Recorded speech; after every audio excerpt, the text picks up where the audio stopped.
तो क्या दिया हुआ है इसमें, area of the triangle formed by straight line. तो एरिया इस लाइन को बनाएंगे कैसे, पहले वो सोचो। इसको ड्रॉ कैसे करोगे यहाँ पे, तो ड्रॉ कर लो इस लाइन को। ड्रॉ कैसे करते थे लाइन को, एक बार क्या रखते थे, x0, उससे y coordinate X Y intercept निकाल लो। एक बार x0 रखो, y की वैल्यू बताओ।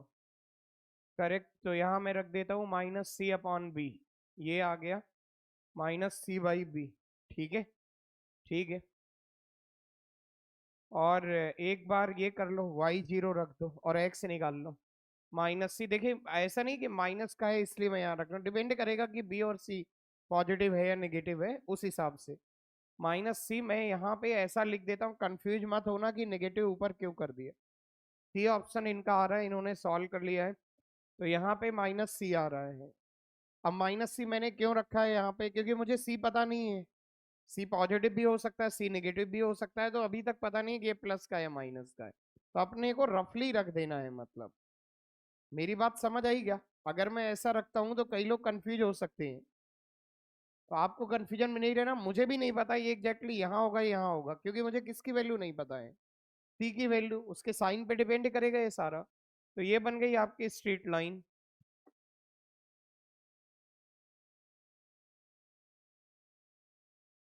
मैंने उल्टा कर दिया है क्या, तो आप सही कर लो।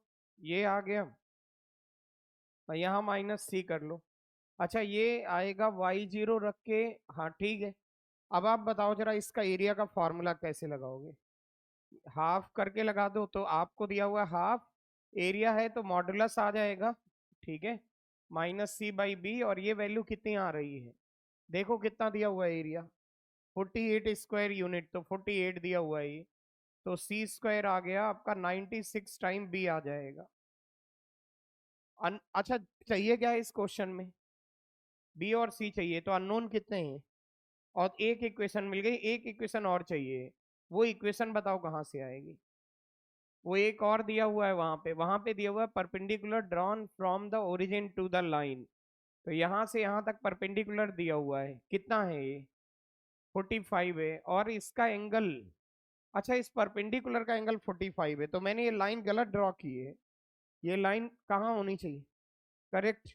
तो यहाँ यार ये क्लियर हो रहा है कई लोगों को, तो मैं इसको सही तरीके से बना देता हूँ। मैं इसको सही से बना देता हूँ, जो दिया हुआ है उसके हिसाब से ये समझ आ रहा है कि लाइन का एंगल है 45, तो बना लो 45। ये लाइन ऐसे आई होगी इस तरह से, ये आया -c/b, और ये है -c। उल्टा किया क्या मैंने, -c/b और -c इधर आ जाएगा। और बस इसका एंगल ले लो यहाँ से इसका एंगल ले लो, 45 आ जाएगा एंगल। ये एंगल 45 है। ये वाला कलर पीछे दिख रहा है या नहीं, जो मैंने अभी लिखा है, दिख रहा है, ठीक है। ये 45 है, ये इतना एंगल क्या होगा, तो ये क्या बना 45, और ये कितना बचा 135 बच गया। तो इस लाइन की स्लोप निकाल सकते हो आप। ये 135 में इसलिए लाया, आप इस लाइन की स्लोप बता सकते हो। 10 135 -1 आया, इसकी स्लोप -1 आई। और इस लाइन की स्लोप निकालना आपने लास्ट वाली लेक्चर में सीखा था, तो y अकेला कर देते थे, y को अकेला कर दो इसमें, तो बी वाई आया -x-c, और y की वैल्यू बता दो, -x/b -c/b, तो कितना आ रहा है स्लोप इससे, -1/b। करूं मैं डायरेक्टली, तो ये मिला -1/b, और ये आपने कर दिया इसके बराबर, तो b1 आ गया, और b1 आ गया तो c ढूंढ लो। c यहाँ रख दो इसको, तो c स्क्वायर आ गया 96। आपको दोनों का सम का स्क्वायर चाहिए, मतलब बी स्क्वायर प्लस सी स्क्वायर, तो मिल जाएगा भाई, 97 आ जाएगा, आंसर आ गया। तो देख लो यार, जो चीजें बताई गई हैं उनसे इधर उधर कुछ भी नहीं आता है, ये मैं पहले ही बता चुका था आपको, अभी भी आपके सामने प्रॉब्लम है। ये आया था आपका प्रॉब्लम जब आप कोचिंग आने की तैयारी कर रहे थे लास्ट ईयर, ठीक है।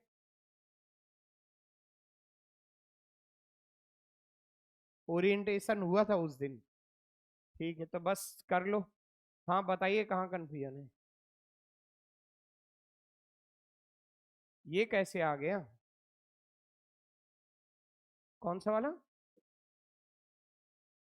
देखो इसको इस साइड ले जाओ,